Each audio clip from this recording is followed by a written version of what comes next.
Good morning, Marta. Good morning, Andy. How are you doing? I'm good, thanks. It's good to see you again. I think this is our 7th live. Well, no, 8th, because we had one with Claire from the Green Zone at COP yesterday, which was amazing, wasn't it? Yeah, it was really good to get sort of an insight into what's actually happening at COP and to just get a feel of the atmosphere that's there. Definitely. And she shared with me last night a cup that she had a cup of coffee at the Green Zone last night, and it's an edible cup, which I thought was absolutely amazing. So we need to get those onto campus now. Oh yeah, definitely. It's such a brilliant idea. I think she said she'll bring one to campus so we can have a look at that. Brilliant. So tell us a little about what we've got coming up for the rest of the week for people that are tuning in for the first time. Yeah, so this week is obviously the last week of COP26. So we've got some very exciting things happening. First of all, we will be focusing on active travel on campus today and tomorrow. And tomorrow, as part of the university's LinkedIn takeover, you will be able to see how we're facilitating active travel on campus. And tomorrow, for all staff members, we are also relaunching our Green Impact program. So stay tuned for that. Apart from that, you'll be able to find out about the Energy House project that we actually talked about yesterday or 2 days ago. And we have a great night coming up where we will be watching a documentary on campus on Friday. So we will be informing about all of this on social media and, of course, every day on our live sessions as well. Fantastic. And we have a very special live session this morning for 2 reasons. One is we've got 2 amazing guests joining us, which is going to bring a really interesting angle to our conversations. But we're also joined by the students of our postgraduate scholarship skills program who are joining us for the first part of a lecture that they have today with me straight after this on science in public. So it's fantastic that these 2 things have coincided and we can talk about whilst also demonstrating science in public through our live streams. So I'm really excited to have both Andrew James and Dr. Chloe James join us this morning. Andrew has completed a walk from Liverpool to Glasgow ahead of COP26, which he will talk about. And it sounds like a remarkable journey. And Dr. Chloe James is a senior lecturer in microbiology at the university. And yes, they are related. Let's welcome them into the stream. Good morning, Andrew. Good morning, Chloe. Morning. Morning all. So Andrew, you are a climate activist and you have really walked the walk as well as talk the talk. Tell us a little bit about your journey and what's led you to COP and getting involved with this kind of activism. Right, it's my Christian faith has led me into activism. How can we love God if we don't love creation? So I joined Extinction Rebellion 2 years ago. And there's within Extinction Rebellion, there's a faith group, which is called the Faith Bridge.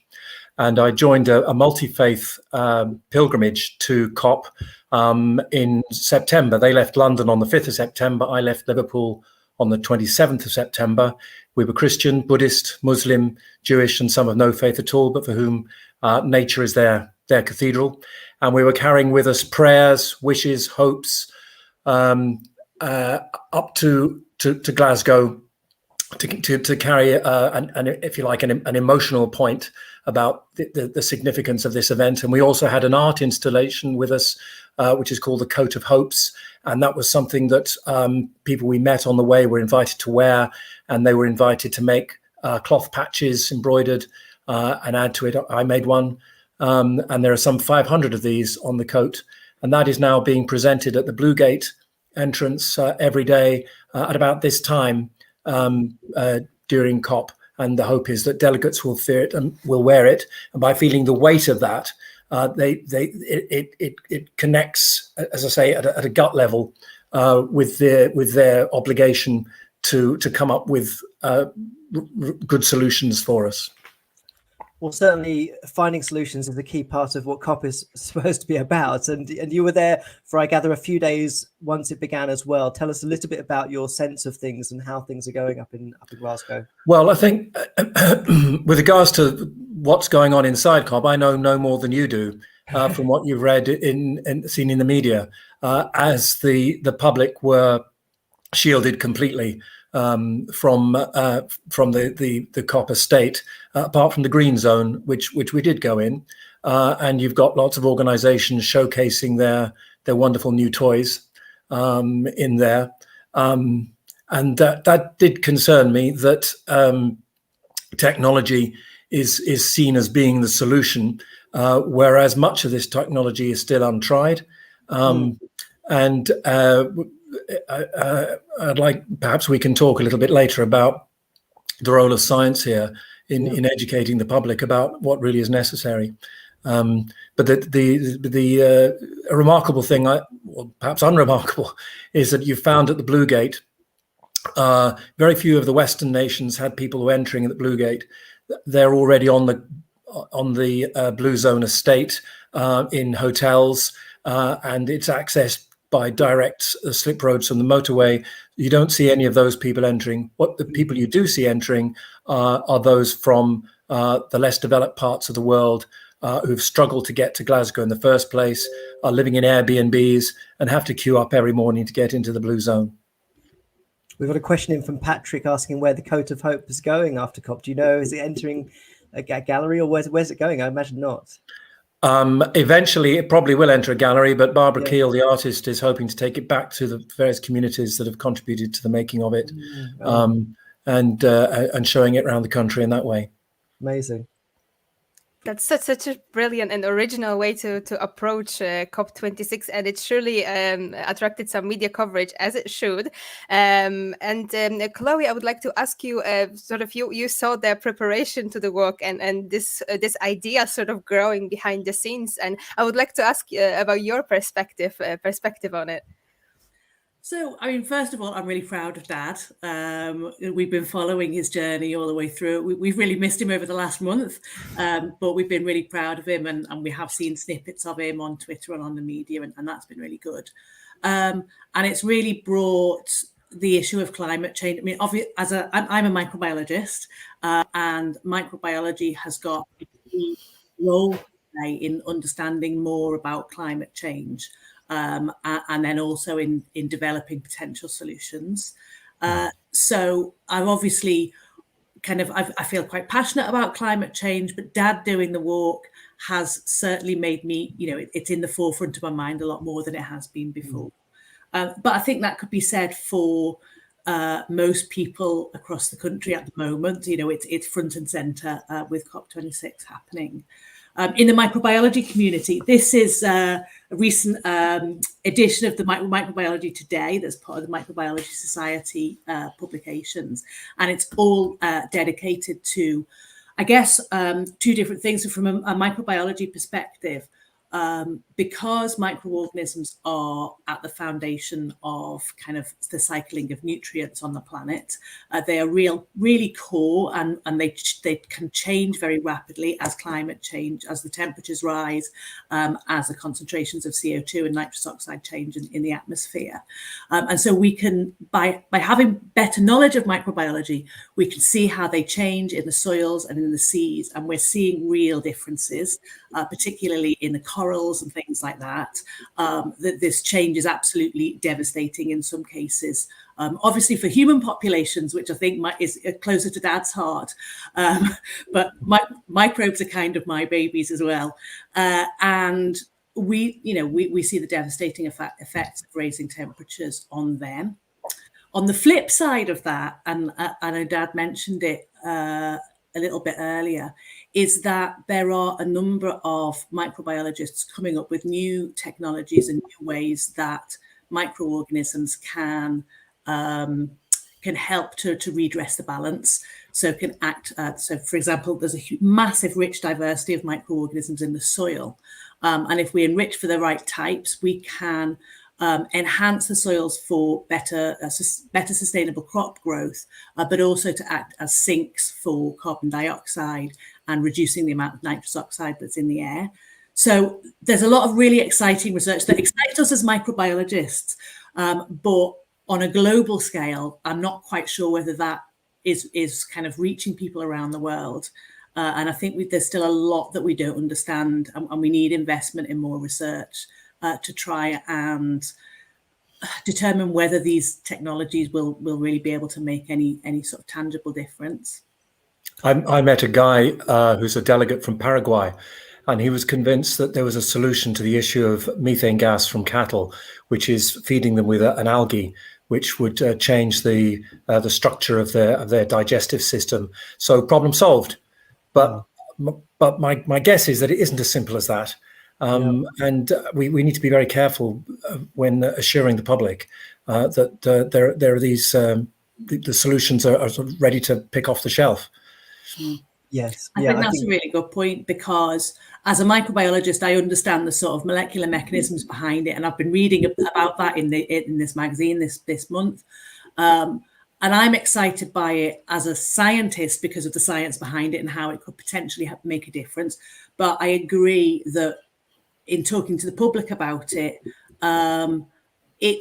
you're right. It's not going to solve the climate crisis, and what we really need to do is reduce emissions. And my honest belief is that we need kind of a combination of people from all kinds of different sectors, and there's going to be technologies from microbiology and engineering and all kinds of other sciences, but also from a social side, there needs to be a massive change in human behaviour and in people's understanding of climate change and how we need to address it. Definitely. I mean, the scale of that change in human behavior, I think, is absolutely critical. And I wonder, you mentioned sort of talking to people, and we often hear at COP26, we hear about the politicians, we hear from the scientists, and we hear about the activists. And Andrew, on your journey to Glasgow, I'm sure you talked to lots of, I guess, what we might call normal people that perhaps don't fit into any of those categories. What sorts of perspectives were you hearing from people on the street on your journey? Well, with most people that we came across and we got into engaging in a dialogue, and sometimes it's difficult doing that while you're walking because you've got to get from A to B. Yes. They get the problem. They really do get the problem that something needs to be done. But some of the most interesting conversations we had were with farmers up in Cumbria and in the lowlands of Scotland. And there's a lot of fear amongst them about what we activists are saying, because they think we want to make everyone vegan and destroy their businesses, which certainly from the community that I was walking with, about 30 of us, that isn't our view. We did have vegans, and we were eating a vegetarian and vegan diet on the way up there. But there's still very much a role for quality meat production. Not everybody is going to move to veganism. We met a really interesting guy just south of Sedbergh, a farmer who works on land owned by, he's a tenant farmer for United Utilities near one of the reservoirs. And he's been working that land for 20 years. And throughout that time, he's been experimenting with different methods of improving the soil, managing the land better, using the uplands that he's got to capture carbon in the peat. And he still doesn't think he's got it right. So this is it's a very long-term process. But really interesting guy. He's involved in education, running a BTEC course in land management and ecology. Then we also met another farmer, a guy in his 80s on his quad bike, really nice man. And he was talking about, well, you have to make compromises, don't you? And I noticed that the field we were standing in was just beautifully green. It was absolutely perfectly green. It seemed to me that was land that was obviously still heavily fertilized and pesticized. How else could you explain there being not a single clover flower in it? So there's still a long way to go there. As I say, there was quite a lot of suspicion about us when we passed through those farming communities. It's really interesting to hear this perspective of sort of other people's expectations of people like you and activists sort of interacting with the public. And just speaking about communication, which is obviously crucial here, I would like to bring it a little bit closer to home and ask you about navigating these conversations with our closest circles, like our friends. I spent a lot of my time speaking with students, and a lot of them ask, for example, how do I communicate these my concerns, my maybe lifestyle changes that I would like to implement with my family and with my friends.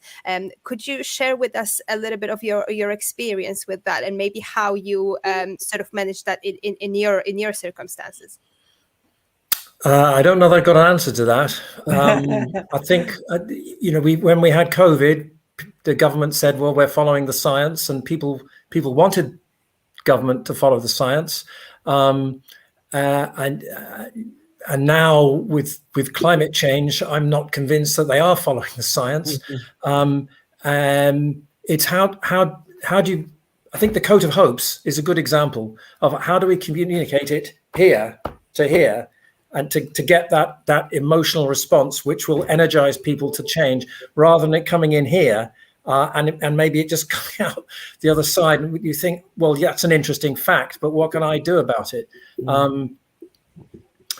We did come across a really interesting project in Strathaven in the Lowlands, where they've got a post office, which is also their climate change centre. So people go in the post office every day, and that's also where all the information is about the car share club, about insulating homes. So that's a really good way of communicating. I think the other important thing that I've learned from Glasgow, listening to Alistair McIntosh, who's a well-known spokesperson about climate change issues, is building community resilience. That we've all become, we're all individuals these days. Thatcher said there's no such thing as society, and the life of the community seems to have been suppressed to this idea of the rights of the individual, and so community interests are put at a lesser level. I think building community resilience, talking to each other, eating together, these sorts of things are the ways in which information is going to be communicated much better than watching it on the telly, or reading a magazine, or listening to it on the radio. I was going to say that there's the same, that I think that we seem to be talking to each other less and less and less, and people constantly talking about not having time and not having time to do anything and not having time to get together. I guess I'm quite lucky. So we're a big family. There's 4 of us kids, and we get together at mum and dad's less and less frequently now. But like, I mean, I come round to yours at least once a week. That we sit round the table, and they are the most quality family times when we sit around the table, and I think that is the time when we have most discussions. And yeah, I think if we can do that more as communities, then that would really help. We just had bonfire night, and so in my neighbourhood we had a big bonfire. So I'm not sure how you feel about us having a bonfire, but we did, and we all sat around and we talked into the night just about the world and everything. And yeah, if we can foster those kind of comings together a bit more, that would be really good. Well, certainly, I think that's sort of an interesting predicament for both scientists, but universities as well, to think about their place within the community. And I know that Salford University is starting a program of work to think about how we can get more people into campus and how we can work more collaboratively off campus. So I know, Chloe, that you've been involved with things like science festivals that bring people into our world a bit more. Do you think that there's never enough of this sort of thing, but do you think that's an effective way of trying to be more connected with communities, or do you think we need to be more creative? Or, I mean, one of the challenges, as you mentioned, of course, is that often because of the nature of sort of modern working, we don't always live near the places we work, and so it's hard to actually be a member of that geographic community. But how do you see the sorts of things we can do as scientists or academics? Yeah, so I feel really privileged as an academic that I'm given the time to sort of work on a lot of exciting science communication installations, and I really enjoy doing it. And the best bit about that is the informal conversations that we have with people who come to the museum or the science festival site and things like that. But one thing I've noticed, and it's kind of parallels with what Dad was saying earlier about the privileged communities that get to go to these things, that quite often at the science festivals, it's more kind of privileged people that already kind of are in this sort of arena that are coming. And I think that there's a lot of people that we're not reaching. And I think what science communicators need to do better is find a way to get into those communities where people wouldn't leave that area and wouldn't feel like science was for them. They're not going to come to the festival. And so I think we need to find more, and they don't have to be sort of big pizzazzy shows or anything like that. But like this idea of taking the coat of hopes back around individual communities, I think is a really good idea, because people don't have to go to see this showcase, but they can just, it's a way that people, having an object like that people can look at and feel and talk about, I think will really promote sort of rich conversations. Definitely. Yeah, absolutely, Chloe. Let me just have a look, because I think we just had a question in from what degree do you think that climate disinformation and Oh, there we go. Sorry, Sorry, yeah. thank you. Can be blamed for public misunderstanding or lack of knowledge on these topics? Andrew, I would be interested to find out your perspective on this one. Well, there still is climate disinformation. The Scottish Daily Mail carried a full-page piece by Little John about 3 weeks ago, which I saw as horrified as the degree to which he was still so much a climate denier, and that's really dangerous. But Sir Patrick Vallance's comments this morning were encouraging. That that we really can't expect to rely on technology so much, and this word net zero is quite dangerous, isn't it? Because it's assuming that the technologies are going to work, and that we can carry on emitting as long as we're capturing at the same time. Yeah, definitely. We are unfortunately coming to the end of our live, but I wanted to make sure we just sort of talked a bit about where you see things going from here, Andrew. I mean, to complete that journey must have been incredibly emotional and I guess eye-opening in many respects. But where do you sort of take it from here? Do you think that there's a need for major changes, not just in terms of how we work as a society, but also in how we consume, how we interact with our natural world? What would you hope to come out of COP26 in terms of change? Oh my goodness! I think my expectations, I'm afraid, are not very high. People up there were calling it the conference of polluters, and Greta Thunberg, didn't she? She called it a festival of greenwashing. Yeah. I think we do now feel that the bubble has burst, that people do get it, and I think there's an open door for change to happen, but there has to be change at the political level and in the way that the banks are investing. A lot that people can do is think about, well, what is my pension being invested in? What is the money in my bank being invested in? Look at more ethical ways of investing. That's a way of exerting power. And the Church of England that I'm a member of, the church commissioners are still investing in fossil fuels. They think there's a good reason for that, but so within that particular community, we're applying pressure for change there. So everyone within the communities or the professional bodies that you're concerned with, then each one of us needs to be exerting pressure for change. Definitely. And Chloe, just perhaps the same sort of question to you. Are you optimistic that this will have a big transformative impact on at least British society, if not more widely, or how do you see things going? Yeah, I mean, obviously, I hope it'll have a big impact. Again, it's not massively my area. Dad and I were both at a rally in Liverpool at the weekend, and there was the dad spoke at it. He was very good, but there was another person speaking very powerfully about the need to create green jobs, and so if we can reduce sort of the fossil fuel industry, the people from that industry, my real hope would be that jobs can be created for those people in improving soil sustainability and in other green options. If that's something that happened, if those jobs can be created, and I think that can make a real change immediately to people's lives so they can stay in employment, and it would be a real move in the right direction. I could also put a word in for public transport, that I'd like there to be free public transport, particularly on the buses. Let's get people out of their cars. Let's get people talking to each other once again. That's another way of building community resilience.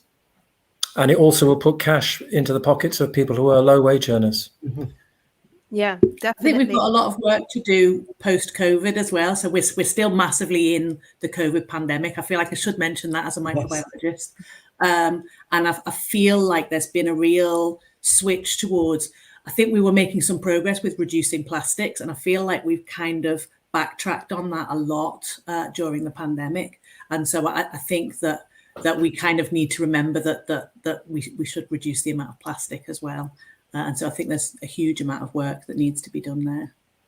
Yeah, absolutely. And I think it's the time now, the transition is seen as an opportunity. And I think we should definitely make use of that in the way we live our lives. And absolutely, I think what we talked about today, the power of community, but also support from the government is incredibly important. And it was fascinating to hear your perspective.